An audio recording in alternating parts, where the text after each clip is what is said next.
أعوذ بالله من الشيطان الرجيم بسم الله الرحمن الرحيم ووصينا الإنسان بوالديه حملته أمه وهنا على وهن وفصاله في عامين أن اشكر لي ولوالديك إلي المصير وإن جاهداك على أن تشرك به ما ليس لك به علم فلا تطعهما وصاحبهما في الدنيا معروفا واتبع سبيل من أناب إلي ثم إلي مرجعكم فينبئكم بما كنتم تعملون. سورہ لقمان آیت نمبر 14-15 پارہ نمبر 21. قال رسول الله صلى الله عليه وسلم لا طاعة لمخلوق في معصية الخالق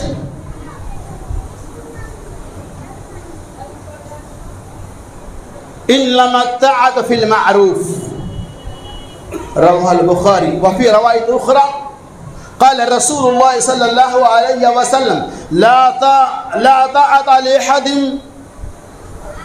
من معصية الله انما الطاعة في معروف رب متفق علیہ.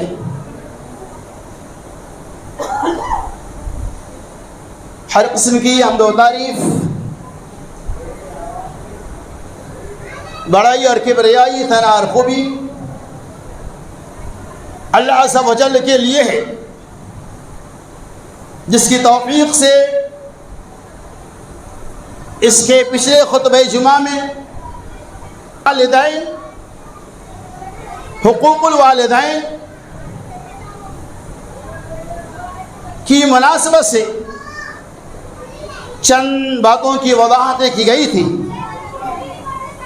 اسی موضوع کی دوسری کڑی کا آغاز کیا جا رہا ہے. اللہ سے دعا کی اللہ تبارک و تعالی سننے سنانے سے زیادہ ہمیں اور آپ کو عمل کثیر کی توفیق رفیق عطا فرمائے. آمین یا رب العالمین.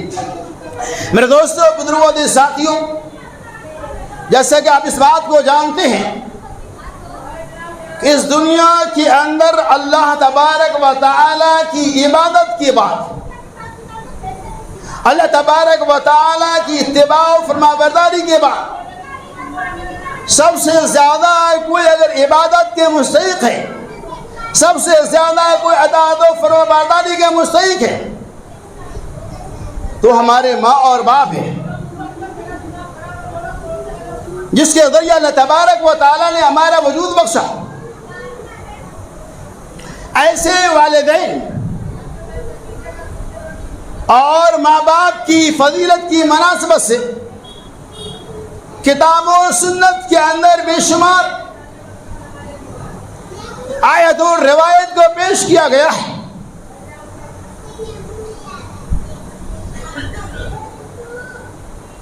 اور یقیناً اس ماں اور باپ کی کیا اہمیت ہے، آپ اس سے پوچھئے جو ماں باپ کی سایہ سے محروم ہو چکے ہیں، جن کے ماں باپ کا ان کے بچپنے میں انتقال ہو چکا ہے. یہ اور بات ہے کہ ہمارے بیچ ہمارے والدین ہیں، ہمیں اس کا احساس قدر و قیمت سمجھ میں نہیں آتا، لیکن وہ چیزیں جب ختم ہو جائیں گی تب ہمیں احساس ہوگا. اللہ تبارک و تعالی نے سورہ لقمان کے اندر اسی والدین کی مناسبت سے جو دنیا کے اندر ہمارا وجود مختلف مشقت و پریشانیوں کے بعد بخشتا ہے،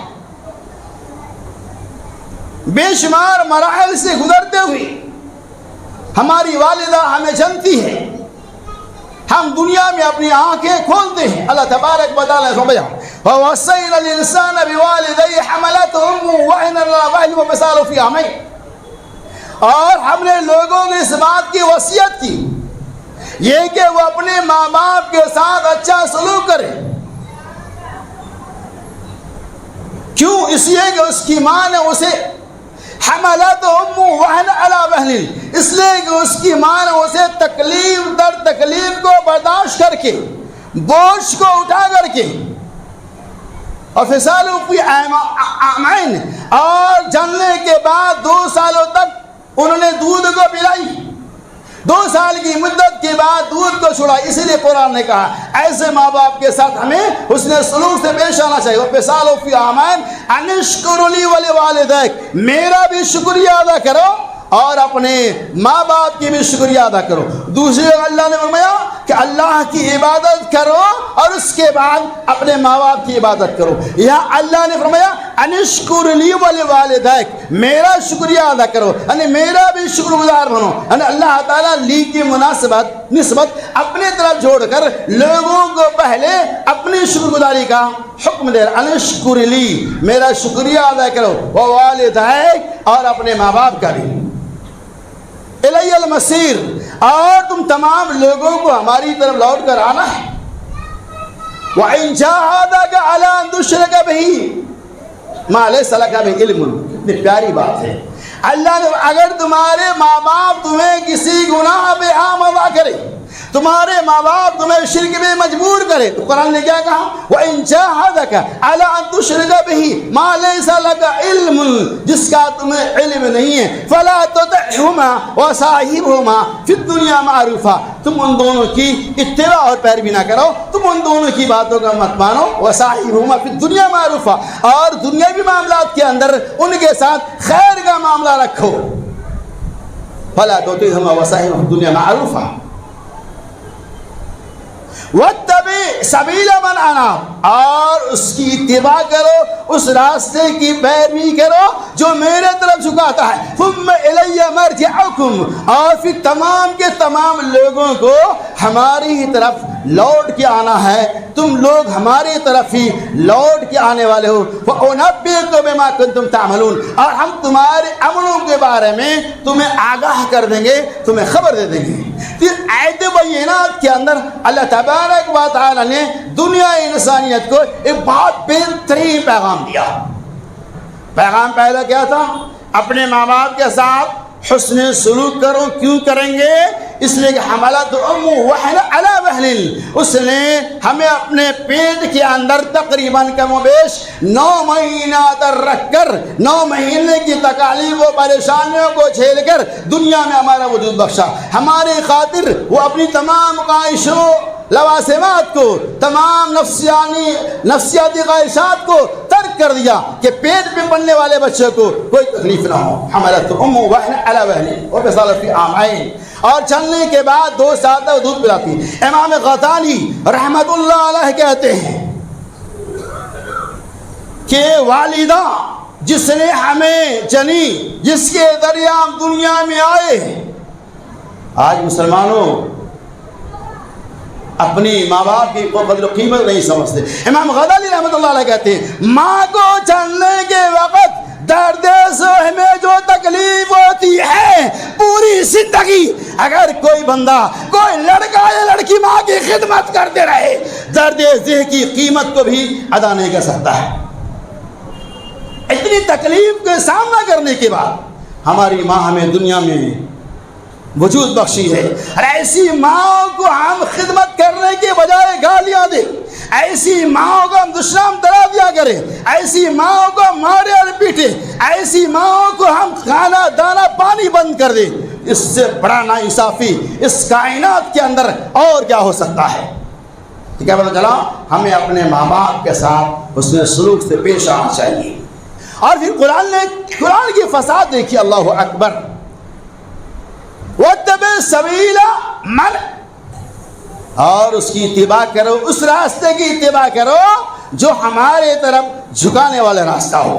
اور قرآن کی فساد دیکھیے کیا کہا؟ فَلَا تُطِعْهُمَا، اگر تمہارے ماں باپ تمہیں گناہوں پہ آمادہ کرے، شرک کرنے پہ آمادہ کرے، چوری کرنے پہ آمادہ کرے، زنا کرانے پہ آمادہ کرے، سود کھانے پر آمادہ کرے، فَلَا تُطِعْهُمَا، ان کی اتباع نہ کرو. کیا پتہ چلا کہ اتباع اگر وہ کسی غلط چیز کی ہمیں تعلیم دیتی ہے، شرک کرنے پہ مجبور کرتی ہے، تو ہم اس کام کو انجام نہیں دیں گے. دلیل وہ اس طرح امام ابن کثیر رحمۃ اللہ علیہ نے طبرانی کے حوالے سے تفسیر ابن کثیر کے اندر اس آیت کی تفسیر میں اس حدیث کو بیان کرتے سن لیجیے. حضرت سعد بن مالک، اور تو سنیے آپ، حضرت سعد بن مالک رضی اللہ تعالیٰ عنہ کہتے ہیں مجھے اپنی ماں سے بہت زیادہ محبت، پیار اور انسیت تھی. میں اپنی ماں کو بہت زیادہ چاہتا تھا، بہت زیادہ خدمت کرنے والا تھا. الحمدللہ یہ زمانے اسلام سے پہلے کی بات ہے. بہت زیادہ میں محبت کرتا تھا. اور ہر انسان کو اپنی ماں سے محبت کرنی چاہیے، اپنے باپ سے محبت کرنی چاہیے. وہ کہتے ہیں کہ اللہ تعالیٰ نے مجھے اسلام کی نعمت سے مالا مال کیا، میں مسلمان ہو گیا. میری ماں کو اس بات کی خبر ملی کہ میرا لڑکا اسلام کو قبول کر لیا ہے. میری ماں بلاتی ہے اور کہتی ہے کہ اے میرا بیٹا تو کون سا نیا مذہب کو اختیار کر لیا ہے، اے میرا بیٹا کون سا نیا دین کو اختیار کر لیا ہے، اس دین کو چھوڑ دے، اس دین کو چھوڑ دے. سعد بن مالک رضی اللہ تعالیٰ عنہ کہتے ہیں میری ماں میں اس دین کو نہیں چھوڑوں گا. میری ماں کہتی ہے میں کھانا پانی نہیں کھاؤں گی، میں مر جاؤں گی جب تک کہ تم دین اسلام کو نہیں چھوڑو گے. وہ کہتے ہیں میری ماں مجھے سمجھاتی رہی، میں بھی سمجھاتا رہا، معاملہ چلتا رہا، یہاں تک کہ میری ماں نے کھانا پینا بند کر دیا. 3 دن بھاگا کشی کی نوبت آ گئی. میری ماں مجھے کہتی ہے میرا بیٹا میری حالت کو دیکھ لو، میری بات کو مان لو، اسلام سے پھر جاؤ، نیا دین سے پھر جاؤ. حضرت سعد مالک ہے میری ماں میری ایک بات سن لو، تیری ساری باتیں مجھے منظور ہیں، تیری جیسے اللہ تعالیٰ مجھے 100 مائیں دے دے، 100 جان تو نشاور کر دے اس بات پر کہ میں تیرے اسلام سے پھر جاؤں، میں اس چیز کو قبول نہیں کروں گا. قرآن وہ سعد مالک کہتے ہیں شاید اللہ تعالیٰ نے قرآن کو ہمارے لیے نازل کیا اور قرآن نے کہا فَلَا تُطِعْهُمَا وَصَاحِبْهُمَا فِي الدُّنْيَا مَعْرُوفًا. اپنے ماں باپ کی خدمت کرو، اگر وہ تمہیں شرک پہ آمادہ کرے، اگر وہ تمہیں اسلام کے چھوڑنے پہ آمادہ کرے، اگر وہ تمہیں کسی گناہ پہ آمادہ کرے، اگر وہ تمہیں چوری اور شرک و بدعت پہ آمادہ کرے، اگر وہ تمہیں کسی سود خوری پہ آمادہ کرے فَلَا تُطِعْهُمَا تم ان کی اتباع اور پیروی نہ کرو. وہ کہتے ہیں میری ماں کی حالت خراب ہو گئی. 3 دن کے بعد میری ماں خود ہی کھانا پینا شروع کر دی. کیا پتہ چلا کہ ماں باپ کی خدمت ہمیں کرنی ہے، لیکن اگر وہ دین کے معاملہ میں آڑے آئے تو ہمیں ان کی باتوں کو تسلیم نہیں کرنا ہوگا. اسی کی ترجمانی امام بخاری علیہ الرحمہ نے اس حدیث پاک کے اندر بیان کیا. آپ نے لا طاعۃ لمخلوق فی معصیۃ الخالق، کسی مخلوق کی اتباع اور پیروی جائز نہیں خالق کی نافرمانی میں، فی معصیت اللہ اللہ کی نافرمانی میں. کیوں؟ انما الطاعۃ فی المعروف، اس لیے کہ اطاعت و فرما برداری، اتباع و پیروی صرف اور صرف معروف کے اندر ہے، بھلی باتوں کے اندر ہے، نیکیوں کے اندر ہے، برائیوں کے اندر نہیں. اس سے پتہ چلا کہ ہمیں اپنی ماں باپ کی خدمت کرنی ہے، لیکن اگر وہ ہمیں دین پہ مجبور کرتے ہیں برائیوں پہ تو وہاں ان کی باتوں کو نہیں ماننا ہے. اور چلیے آگے. ماں باپ اللہ کی بہت بڑی نعمت ہے، اس لیے ہمیں ان کی دعاؤں کا سہارا لینا چاہیے. مسلم شریف کی روایت حضرت جابر بن عبداللہ رضی اللہ تعالی عنہ کہتے ہیں نبی اکرم صلی اللہ علیہ وسلم نے ارشاد میں لا تدعوا لانفسکم ولا تدعوا لاموالکم ولا تدعوا لاولادکم. نبی محترم نے فرمایا اپنے نفس کے لیے بد دعا نہ کرو اور اپنے مال کے لیے بد دعا نہ کرو. وَلَا تَدْعُوا لِأَوْلَادِكُمْ، اور اپنی اولاد کے لیے بھی بد دعا نہ کرو. کیوں؟ چونکہ بعض ایسی گھڑیاں ہیں جس میں اللہ تبارک و تعالی دعا اور بد دعا دونوں چیزوں کو قبول کرتا ہے. اگر تمہاری ماں نے تمہارے لیے بد دعا کر دیا تمہاری دنیا بھی برباد ہو جائیں گی، تمہاری آخرت بھی برباد ہو جائیں گی. لہذا ہمیں اپنے ماں باپ کے دلوں کو دکھانا نہیں چاہیے. ان کی اگر تھوڑی بہت باتیں اگر ہمیں ناگوار ہے تو ہمیں اسے درگزر کر دینا چاہیے. اس بنیاد پر کہ بچپنے میں نہ جانے ہماری کتنی کوتاہیوں اور غلطیوں کو درگزر کر دیا. اور یہ دعا کرنی چاہیے رب ارحمہما کما ربیانی صغیرا، اے اللہ میرے ماں باپ کے اوپر تو ویسے ہی رحم و کرم کر، ویسے ہی رحم کر جیسے اس نے میرے اوپر رحم و کرم کیا. اور چلیے آج دنیا میں معاملہ کیا ہے، ماں باپ موجود ہیں، آج بہت سارے لوگ باہر رہتے ہیں، ماں باپ گاؤں کے اندر ہیں. کچھ بچے اپنے ماں باپ سے ناراض ہیں اپنی بیویوں کی چاہ میں آ کر. یقینا اگر یہ نادار چاہت کی بنیاد پر کوئی نوجوان اپنے ماں باپ کو ٹھکراتا ہے ماں بیوی کو خوش کرنے کے لیے تو اللہ کے ملعون شمار کیا جائے گا. کب؟ جائز کی بنیاد پر. بہت سارے لوگ گھر پہ رہتے ہیں، اپنے ماں باپ کو اپنے پاکیٹ سے خرچہ بیچتے ہیں، اپنے ماں باپ کو خرچہ پانی سب کچھ دیتے ہیں، لیکن اپنی ماں باپ سے بات نہیں کرتا. وہ نوجوان اپنی ماں باپ سے بات نہیں کرتا، خرچ کو دے رہا ہے، تب بھی اللہ رب العالمین آپ سے ناراض ہے. خرچہ دینے سے کام نہیں چلے گا، ان سے بات بھی کرنی ہوگی، ان سے محبت کا اظہار بھی کرنا ہوگا. اور بہت سارے نوجوان ایسے ہیں جو خرچہ پانی کا کچھ بھی نہیں دیتے ہیں، وہ سمجھتا ہے یہ سب کچھ ہمارا ہے. میرے دوستوں، بزرگوں، ودی ساتھیوں، یہ بہت بڑی بھول ہے ہماری رات کی. سن لے، ایک ماں باپ آج دنیا کتنا ناانصاف اور ظالم بن چکا ہے. ایک ماں باپ جو بڑھاپے تک 8-10 بچے کو پالتا ہے کہ نہیں پالتا ہے. ایک ماں باپ 8-10 بچے کو پالتا ہے، لیکن آج 10 اولاد مل کر ایک بوڑھے ماں باپ کو نہیں پالتا ہے. افسوس ایسے نوجوانوں پر جن کی ماں کی عمر 70-80 سال ہو چکی ہے، وہ گاؤں میں بیٹھ کر آج بھی خود سے چولہا جلا کر کھانا کھاتی ہے. 7 بچے ہیں، 5 لڑکے جوان ہیں، 5 بہویں موجود ہے، لیکن ان کی ماں 80-85 سال کی عمر میں بوڑھا اور بڑھیا خود سے کھانا بنا کے کھا رہی ہے. نوجوانوں غور کرو، یہی حالت تمہارے ساتھ تمہارے بڑھاپے میں ہو جائے پھر تم کیا کرو گے؟ یہ افسوس ہے کہ نہیں ہمارا علی؟ ایک باپ جو خون پسینوں کو آپ کے لیے قربان کر دیتے ہیں، اسی ماں باپ کو آج سب مل کر دھگا دیے. اس عمر کے اندر اسے جہاں بچپنے کی عمر ہے وہاں وہ کھانا خود سے بنا کر کھاتی ہے، اس عمر کپڑا خود سے دھلتی ہے. تو بتائیے ہمارے لیے کتنی بڑی بد نصیبی ہے. آج ماں باپ آؤ آؤ کی پکار کر رہی ہے.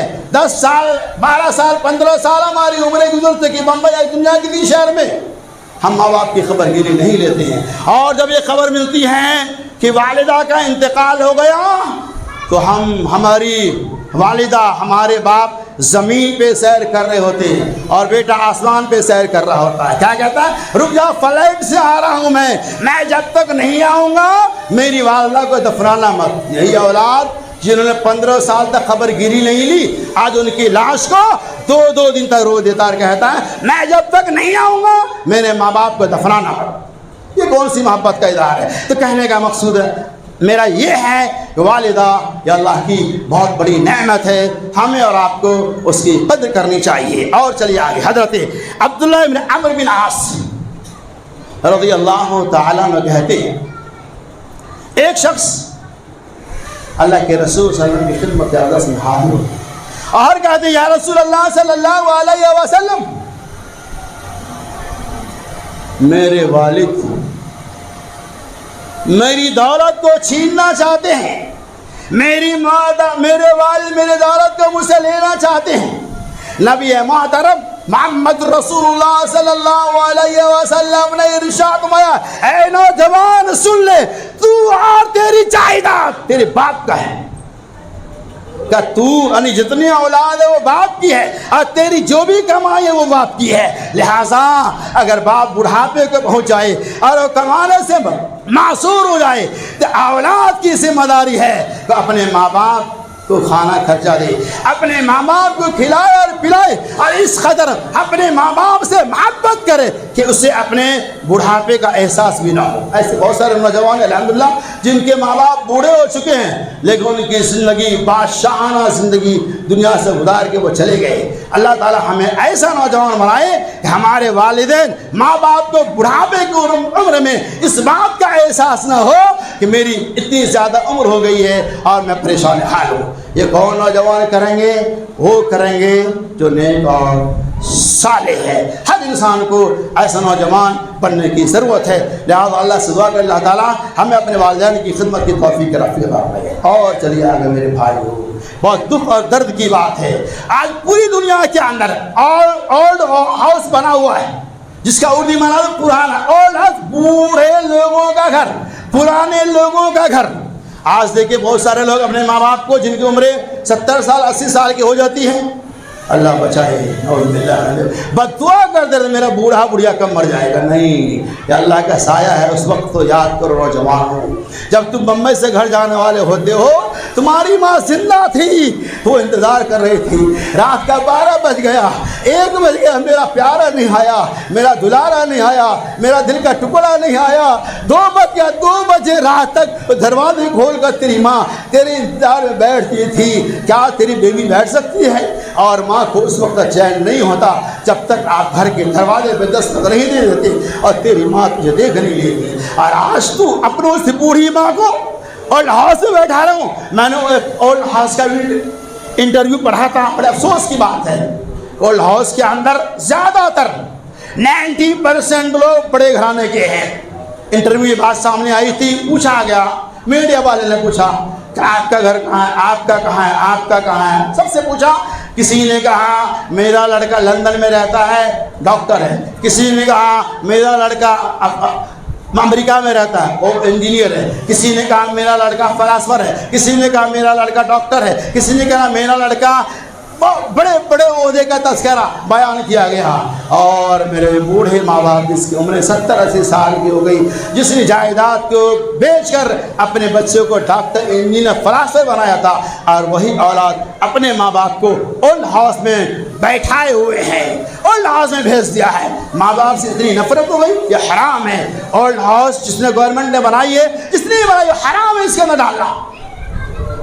آج ہمارے بنگلے میں ہمارے کام کرنے والے، ہمارے بھی جو نوکر ہوتا ہے، جو خادم ہوتا ہے، ان کے لیے ہمارے بلڈنگ میں جگہ ہے، لیکن ہمارے ماں باپ کے لیے ہمارے بستر پہ ہمارے بلڈنگ میں جگہ نہیں. اللہ تعالیٰ ایسی بدترین لعنت سے ہم تمام مسلمانوں کو بچانے کی توفیق رفیق فرمائے. یہ بہت بڑی لعنت ہے جو آج مسلمانوں کے اندر بھی پھیل رہی ہے، اور مسلمان بھی اپنے ماں باپ کو اولڈ ہاؤس کے حوالے کر رہے ہیں. نہیں، اس بچپنے کو یاد کرو کہ تمہاری ایک ایک ہی آواز، ایک ایک منہ سے چودے سے نکلی آواز ان کے لیے لولو مرجان کا معنی رکھتی تھی، بہت خوش ہوتی تھی. اور آج تم ان کے بڑھاپے میں ان کے گھروں سے انہیں نکالتے ہو. آج اور آگے چلیے، نبی محترم فرمایا اللہ تبارک و تعالی اولاد کی حق میں ماں باپ کی دعاؤں کو قبول کرتا ہے. ہر کوئی جانتا ہے اس بات کو، لیکن آج اولاد اس بات کو نہیں سمجھتی. بہت ساری اولاد، بہت ساری لڑکیاں ایسی ہیں جنہوں نے آپ کی اپنے ماں باپ کی پگڑی کو زمین میں گرا دیا. بہت ساری لڑکیاں اور لڑکے ایسے ہیں جو اپنی مرضی سے زندگی چلاتے ہیں، جو اپنی مرضی سے شادی بیاہ کا انتخاب کرتے ہیں، جو اپنی مرضی سے لڑکیوں کا بھی اور لڑکوں کا بھی انتخاب کرتے ہیں. ماں باپ کا کوئی دخل نہیں ہوتا ہے. بیچارہ بوڑھا ماں باپ دیکھتے رہ جاتا ہے، میں نے اسے پڑھایا کس کے لیے، میں نے اس لڑکی کو پڑھایا کس کے لیے، میں نے اپنی لڑکی کو ڈاکٹر کیوں بنایا، اسی لیے کسی بھی لڑکے کے ساتھ تم کو میں شادی کروں گی. کچھ نہیں دیکھتی لڑکیاں، وہ بھنگی ہے، چرسی ہے، حفیم گانجا کا شکار ہے، بیماری کا شکار ہے، ساتھ برادری پتہ نہیں کہاں ہے. مسلک کیا ہے؟ کچھ نہیں. ہم کریں گے تو کریں گے. کیا بوڑھے ماں باپ نے اسی لیے تعلیم دلایا تھا؟ آج معاشرے ایک دو نہیں ہزاروں کیسز ملیں گے. ایسا کیوں ہوتا ہے انشاءاللہ میں کبھی بتاؤں گا. موضوع میرا بحث یہ ہے کہ آج اولاد ماں باپ کی باتوں کو کہاں مانتا ہے. شادیاں اپنی مرضی سے کرتے. وہ باپ جن کے دلوں میں تمنا ہوتی ہے اپنے لڑکی کی شادی انداز میں کروں گا، دیندار گھرانے میں کروں گا، وہ لڑکیاں ماں باپ کی پگڑی کو گرا کر جہاں دل میں آیا وہاں اپنا رشتہ انتخاب کر لیتا ہے. تو کیا ایسی اولاد کو ماں باپ کا فرما بردار اولاد کہا جائے گا؟ نہیں کہا جائے گا. سوچنے اور غور کرنے کی بات. آج ایک میں ایگزامپل دے رہا ہوں کہ آج باپ تو باپ ہوتا ہے، ماں ہوتی ہے. ان دونوں کی بچے سے اتنی محبت ہوتی ہے تو ہر چیز قربان کرنے کے لیے تیار، لیکن اولاد بس جو کہہ دیا وہی ہوگا. آئیے اس نے ایک مثال دیکھیے. ایک بچہ جس کی عمر 5 مہینہ 6 مہینہ سال 2 سال کا ہوتا ہے، وہ ناسمجھ ہوتا ہے. گھروں میں رکھی ہوئی چھری جس سے مائیں بھانجی کاٹتی ہیں، وہ چھری چمک رہی ہوتی ہے۔ چھوٹا سا بچہ جو 8-9 سال کا ہے، 10 سال کا ہے، وہ چھری کو پکڑتا ہے کھلونا سمجھ کر، چونکہ اس کے اندر ایک چمک ہوتی ہے اور بچہ اسے ہاتھ میں لیتا ہے۔ مائیں کچن کے اندر اسٹوو چالو کر چکی ہے، جیسے ہی پلٹ کر دیکھتی ہے کہ میرا پیارا چاقو کا ہاتھ میں لے رہا ہے، وہ پرواہ نہیں کرتی، کچن میں آگ لگ جائے تو لگ جائے، پہلے وہ بھاگتی ہے، اپنے بچوں کے ہاتھ سے چھری کو لیتی ہے۔ کیوں؟ چونکہ بچے کا ہاتھ کٹ جائے گا۔ اب بچہ لیتا کیوں ہے؟ اس لیے کہ اسے معلوم نہیں کہ چمکدار چھری ہماری جان لیوا بھی ہو سکتا ہے، یہ چمکدار چھری ہمارے لیے ہلاکت و بربادی کی نشانی بھی بن سکتی ہے۔ لیکن ماں باپ چونکہ جانتا ہے اس چھری سے ہمارے بچے ہلاک ہو جائیں گے، فوراً چھری کو چھینتا ہے۔ چھینتا ہے کہ نہیں چھینتا ہے؟ بچے نہ سمجھ ہوتے ہیں۔ وہی مثال میں دے رہا ہوں آج کے نوجوان لڑکیوں اور لڑکوں کا۔ اے میری بہنوں، اے لڑکیوں اور لڑکوں، سنو، اگر تم اپنی مرضی سے اپنے شوہر کا انتخاب کرتی ہو، وہ کہاں کیے نہیں ہیں، مستقبل میں کیا ہونے والا تمہیں نہیں معلوم۔ محبت اندھی ہوتی ہے، اندھی میں آ کر اس چھری کی طرح سے اگر ماں بچپنے میں اسے پکڑنے کے لیے چھوڑ دیتا، وہ بچہ لہو لہان ہو جاتا، شاید مر بھی جاتا۔ وہی مثال آج کی خواتین کا ہے جن کی عمر 20 سال 25 سال 30 سال کی ہے، وہ لڑکیاں کسی بھی محبت کر لیتی ہے، ماں باپ کو خبریں ملتی ہے، ماں باپ لاکھ سمجھاتے ہیں، جو لڑکی سمجھتی ہے ایک چھری ایک دم تیز ہے، خوبصورت ہے، اس کی خوبصورت میں دیوانہ ہو جاتے ہیں، اور لاکھ سمجھانے کے بعد وہ سمجھتی نہیں ہے، نکاح بنا لیتے ہیں۔ اب بعد میں وہی محبت اس تیز چھری کی وجہ سے دھار بن کر اس کی زندگی کے لیے تباہی و بربادی کا سبب بن جاتی ہے۔ تو خلاصہ کلام یہ ہے کہ ماں باپ یہ اللہ کی بہت بڑی نعمت ہے، اپنی اولاد کی ہر موڑ پہ رہنمائی کرنا چاہتے ہیں، لہذا اتباع و فرما برداری ماں باپ کی لازم منصوب ہے۔ پیارے ماں باپ، بوڑھے ماں باپ جن کی پتہ نہیں کیا کیا خواہشیں ہیں، وہ اگر ہمیں ہماری زندگی کے بارے میں کوئی سبق سکھائے، ہمارے وعظ و نصیحت کرے، سمجھائے کسی بھی گھریلو معاملہ میں یا کسی اور بھی معاملہ میں، تو ہم ان کی بات کو بغور سماعت فرمائے اور رات کی تاریکی میں رات کے 2 بجے استخارہ کرے اور یہ غور کرے، اللہ سے دعا کہ اللہ میرے ماں باپ نے مجھے جو رہنمائی کی ہے، میرے ماں باپ نے جو فیصلہ لیا ہے، اللہ وہ فیصلہ میرے لیے بہتر ہے کہ نہیں، یا اللہ جو فیصلہ میں نے اپنے طور پہ لیا اللہ وہ فیصلہ میرے لیے بہتر ہے کہ نہیں۔ یقین مانو اللہ تبارک و تعالیٰ آپ کو آپ کی دعاؤں کے اندر اس بات کا تھوڑا بہت اشارہ کر دے گا کہ بہتر یہ معاملہ ہے۔ یہ کون کریں گے؟ جسے احساس ہوگا، اپنے ماں باپ کی عزت و آبرو کا خیال ہوگا۔ لیکن بہت ساری مائیں باپ ایسے ہیں جو سڑکوں پہ چلنا اپنے لیے شرمندگی کا شرم آج کی باتیں سمجھتا، کیوں؟ جو اس کی لڑکی نے اور اس کے لڑکے نے ان کی پگڑی کو گرا دیا، اپنی عزت کو غیروں کے ہاتھے، کافر و مشرکوں کے ہاتھے نیلام کر دیا، اس لیے وہ روڈ پر چلنے کے لائق نہیں رہا۔ چھپ چھپا کر یہ خوبصورت چہرہ جو اللہ نے بتایا تھا، آج چہرے پہ رومال رکھ کر باہر نکلتے، کیوں؟